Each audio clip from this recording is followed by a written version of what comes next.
gym video you see on my page either is filmed by me, or filmed by me. There's no cameraman, no crew, no nothing.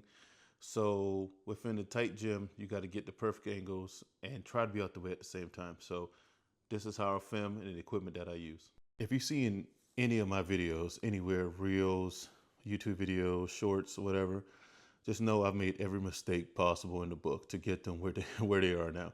Either the lighting's too bright, dark, corners, all the white balance is changed throughout the video. Is just so much going on. So this is the setup that works for me. I'll show you guys everything that I have, and maybe it'll help you in the long run. So this is my main camera. Recently got it about a couple months ago, actually when it came out. It's the Sony a7 IV. Main thing, I'm coming from the a7 III, where I'm currently filming on right now. The articulating screen helps a lot. It saves a lot of time during filming, and what you want to do during filming is save time. So that's one of my go-tos. That was one of the main reasons why I got this camera. You do not need an expensive camera to film gym content. You can use your simple cell phone. The only reason I kind of went this way with these full frame cameras is that I want to be controlling my colors, my lighting. I don't be able to do a lot of processing after the filming's completed. So you can film with anything you want. You can try, anything, honestly. Your phone, I have smaller cameras for different angles, but this is what's working for me right now that I'm working on my workflow. What I normally shoot with, I have two lenses that I shoot with my 20 millimeter, oh, I can't even talk today. My 20 millimeter lens. Actually, I'm running the wrong one. This is my 20 millimeter G lens. It's basically my running gun lens for almost anything content-wise. My 35 mil is when you want that tight cinematic feel that you feel like you're the only person in the gym. So between the two, I normally use my 20 because in the gym, to use a 35 millimeter, you're gonna need for it to use perfectly. It's one of those late night gym where nobody's in there, because you're gonna have to put this thing at least almost 15 to 20 feet away just to get a nice crisp angle on you. And you kind of don't want that all the time, but I do use this when there's an empty gym. But my workhorse is this 20 mil G, one of the best lenses I've ever purchased ever. Another piece of equipment I normally have, I actually bought this monopod, and we have a Joby Gorilla Pod on top because I want to be able to move my camera around different angles. Typically you normally have this just comes straight up and your camera can't really move. So I actually rigged it up. So I took it off my Gorilla Pod top, and I just placed it on here, and it works perfectly. This thing goes up to almost, I think it goes up to 6 feet. I'll put all the links in the description down below. But so yeah, what I normally do if I'm talking through, I have my different DJI mics. I think that this is the mic 1. I switched to the mic 2 because of the noise canceling feature. Because I remember because obviously gyms have music, and there was a time when I couldn't outspeak the gym music in this mic. So I didn't want no copyright strikes or violations. So I went and got this, and then normally it works. The noise cancellation works perfectly on this thing. So there's that. Typically on how I do my setup, I position my tripod at a angle very low angle, right? You want your tripod to be at an angle where it's kind of out of the way. I kind of put it like in between weights or something like that, where people can't really step on it or knock it over. This works perfectly because it's not a tripod, it's a monopod. And we all know tripods have big long legs that stick out. If you really want a good angle, there's a good chance people knocking it over. So I try my best. I actually can slide this under weights, just get this in different angles that you normally can't typically put a tripod at. So this is a perfect monopod / tripod. I kind of wish it came with a ball head, but you can buy a ball head separately and just put it on here, or maybe there's one around here with a ball head on it.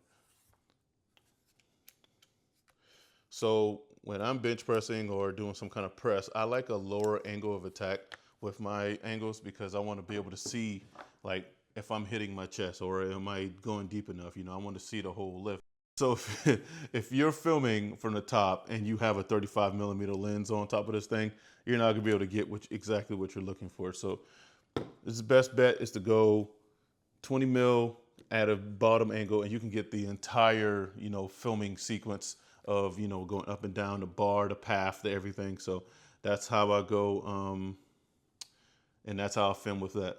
So with my settings, I normally shoot in 24 frames per second just to get a regular gym feel, nothing crazy. I don't want too much slow-mo all the time. But if I do want that dynamic look, I want that, nice crisp feeling and nice look, I'll go 60 frames per second, especially want to slow some things down. But most of the time, I don't want to keep it 60 frames because 60 frames, if everything's slow-mo, it kind of looks, kind of boring. So I kind of want to make it feel like you're there with me. So 24 frames normally works most of the time. There's no, with this camera, the new, and another thing, another reason why I got this camera because it has 4K 60 and no crop. So I like the option to have 4K 60 every now and then. It does take a lot of memory, so you're gonna have to spend some money on some memory cards. But that's for another video of, how I keep my memory and what kind of memory cards types that I have. Shutter speed, your shutter speed is normally double if your frame rate is, so 24 megs is like a 50 shutter speed and so on and so forth. And your aperture kind of depends on what you want to do. So normally I do shoot in like a 2.8, maybe a 1.8. Sometimes if I just want to capture, myself and nobody else, I typically try to go to the more cleaner side, like try to get it in frame, nice and perfect. So like the 4.5 range, or the 5.5 to 6, 4 to 6, aperture range. That's where I kind of get my nice and dialed in frame. Aperture, so I can get everything nice and crisp in frame and focus. So you can look that up online on where we these meet at. But typically for these two lenses, it's about the 4 to 6, aperture. Also, on top of that, piggybacking off that, we have your white balance. Your white balance is going to be, please get away from auto white balance. Even though this thing has an AI feature that says AI auto white balance, it can throw you off because it can mess your colors up, especially if you're into post-processing your pictures, not just uploading them straight from the camera. You want to find your tone that you will like. I typically go on the warmer side, because my gym is so dark, it's already cool. So I try to go to the warmer side or how I feel that day, depending on how the look feels, right? The clothes kind of matter with me. So I kind of go, if, I'm wearing something dark, I kind of go a little cooler to get the nice little dark, dark night vibe, so to speak. But it all depends on how your editing sequence is. It doesn't matter warm or cold, but you just want it to be consistent throughout the video, and auto white balance just kind of throw you off. That's more of a, if you're not, experienced with it, or you're just somewhere you can't predict the light and you don't feel like dealing with it, you do auto white balance. Sometimes I do auto ISO just in case when I'm out filming, because, I don't want to keep dealing with the manual settings, because sometimes auto does work for you. So it all depends on how you want to shoot. So now I know this is going to ruffle some feathers. So do you want to do Cinetone or Cinetone, whatever, how you expand, or S-Log 3? Now, for me, I've done both. I've recently started doing more Cinetone, whatever, Cinetone. I recently started going that route because S-Log takes so much time in post-processing, and we're looking at to save so much time. So I've been doing more reels and shorts now. I'm trying to get back into my YouTube game. So here it is. I'm shooting this actually in Cinetone off my A7 III because I just want to get this out and I don't want to have time messing with log. I do like log though, but you do have to edit and edit it well. I see a lot of people that shoot log that don't know how to post process it, and you can tell, it's very, it still looks like it's shooting in log. If anybody knows, they don't pull it contrast or anything like that. So it's all depending on how you want to do it. If you want to take forever making it nice and perfect, I'll go log.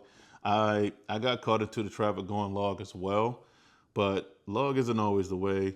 Sometimes you just want to clean straight out the camera. Sometimes you can set your camera up nice in the tone and you're good.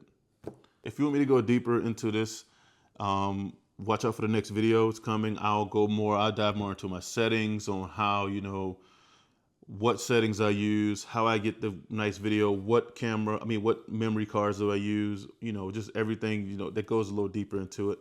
So just stick around. We have more camera gear content, more gym content coming. So thanks for watching. Make sure you like, comment, subscribe, and see you in the next video.